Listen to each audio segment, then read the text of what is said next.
Today, I'm going to explain a sci-fi comedy movie called Colossal. Spoilers ahead. Watch out and take care.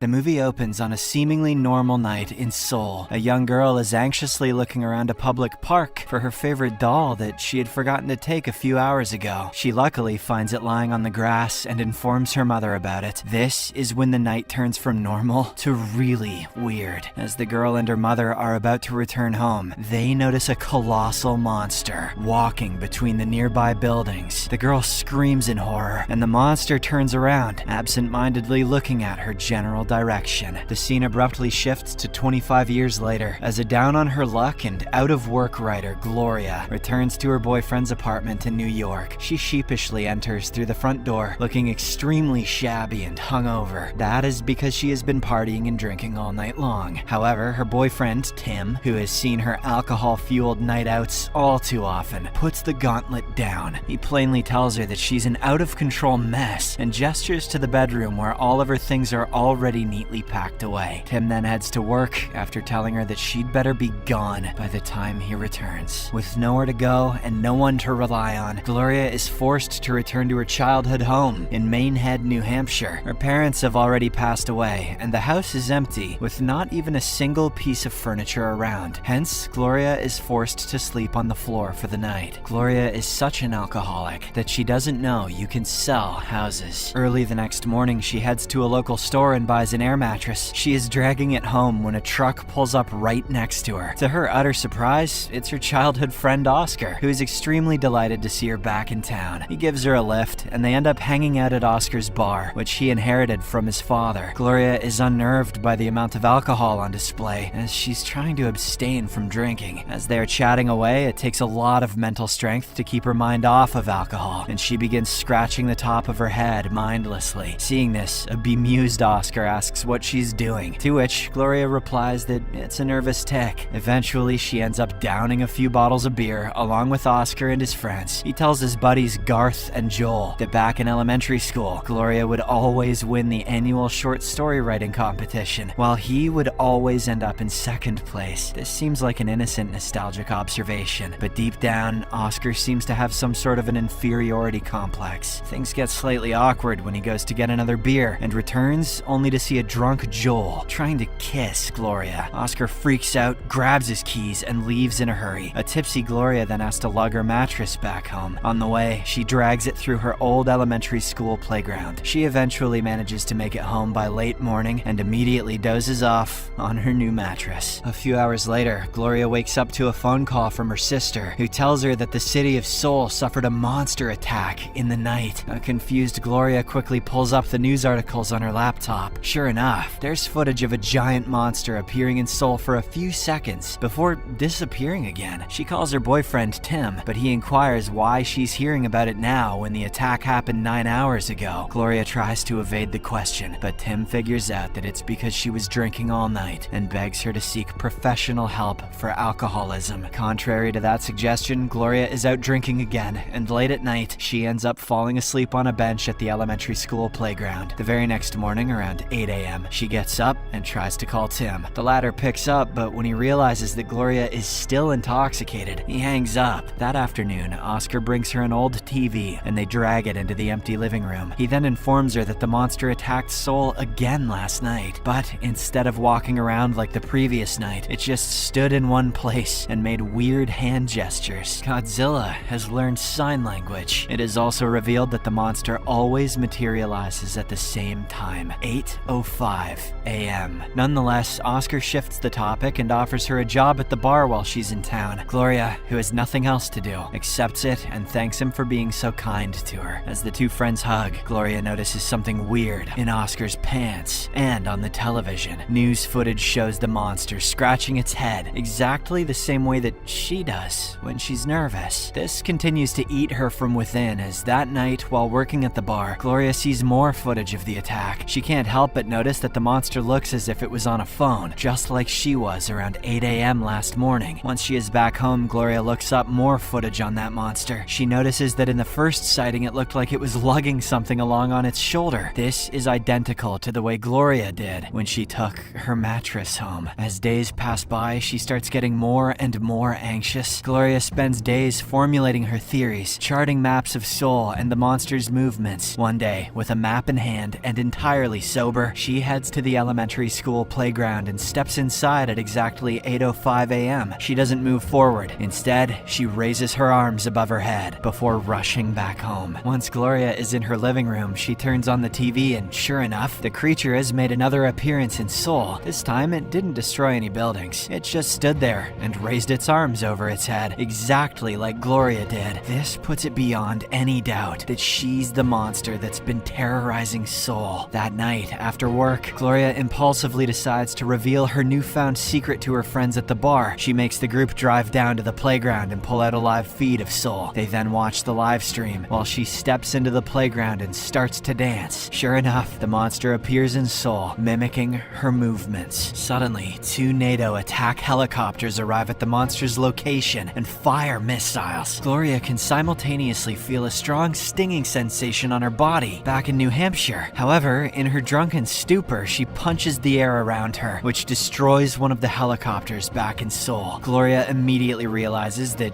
she just killed whoever was in that helicopter. She thus freaks out, leading her to accidentally lose her footing and fall to the ground. Sometime later, she wakes up in her house to the sounds of destruction on her TV. Oscar, who had arrived a few moments ago, is holding a bag of groceries for her. She feels terrible and wants to go to the police station to turn herself in, but Oscar stops her and hands her today's newspaper. We then find out that last night, when Gloria fell, something strange happened. A robot monster appeared in Seoul right at the exact moment that Oscar stepped into the playground to help her. Next, they go to a nearby diner for breakfast to discuss their predicament. It seems that the monsters only show up for Gloria and Oscar. She pieces together that the last monster appearance 25 years ago must have been on the day when she was walking to the elementary school as a kid. Back then, there wasn't a playground, but a construction site with garbage and trees. Gloria has a flashback, and she remembers her younger self walking to school with a project in hand. A young Oscar was right behind her, holding his own project. In the morning, the two wait on the playground's bench for the clock to strike 8:05 a.m. The right time arrives, and Gloria gets in the playground, which causes that monster to materialize. She then bends down and writes an apology message in Korean onto the ground, promising that the monster won't return again. Later that night at the bar, the news shows the footage of the monster's apologetic writing in Seoul. After closing up the bar for the day, Gloria and Joel sneak out to spend the night together. The next day, when she heads home, Gloria sees on the news that the robot monster is in Seoul, taunting the locals. At least we don't see the kaiju in Missionary. This freaks her out, so she grabs Joel and quickly drives to the playground. Upon arriving, they see a drunk Oscar watching the live stream of Seoul. Gloria angrily tells him to stop it, but Oscar retorts that he hasn't killed anyone, unlike her. Nonetheless, she walks into the playground and slaps him to bring him back to his senses. However, that night, as they're closing their shift at the bar, Oscar is upset about the incident. Videos of his robot being slapped by Gloria's monster are viral, making him feel mocked. He chugs down a few bottles of beer and then berates his friend, Garth. In a rather rude way, he yells out loud that Garth is a cocaine addict. If he goes to the playground, he'll show up in Seoul as King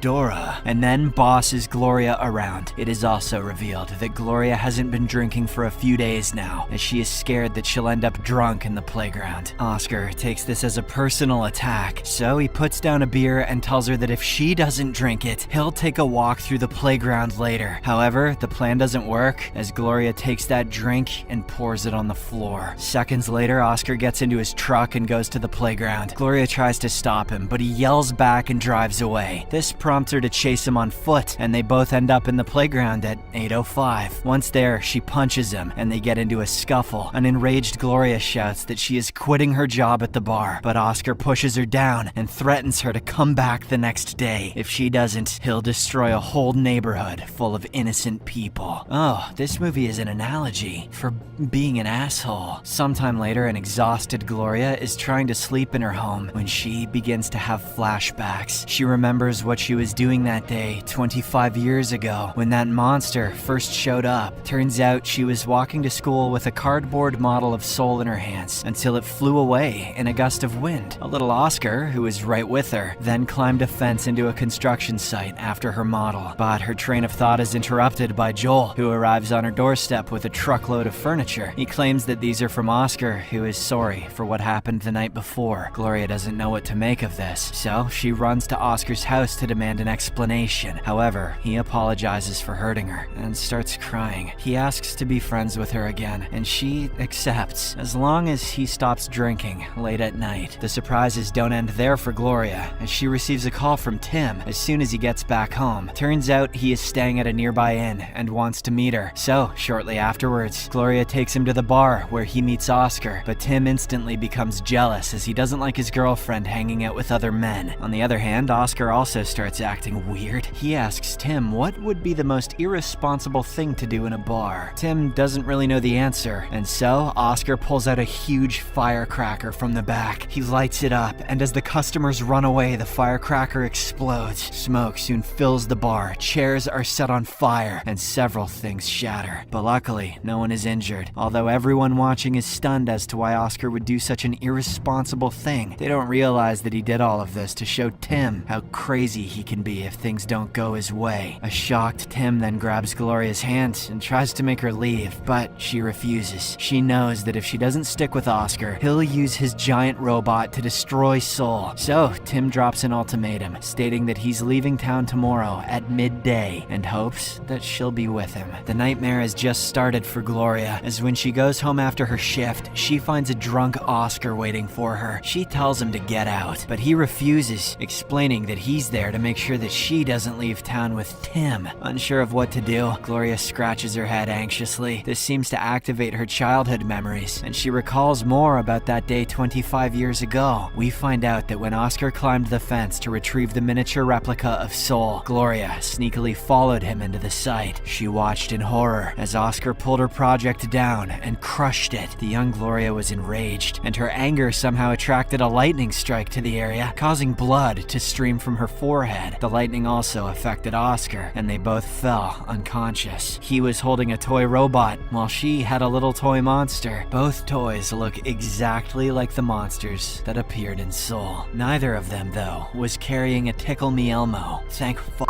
Now, Gloria realizes that Oscar hates himself. Hates how his life is so small and uninteresting compared to hers.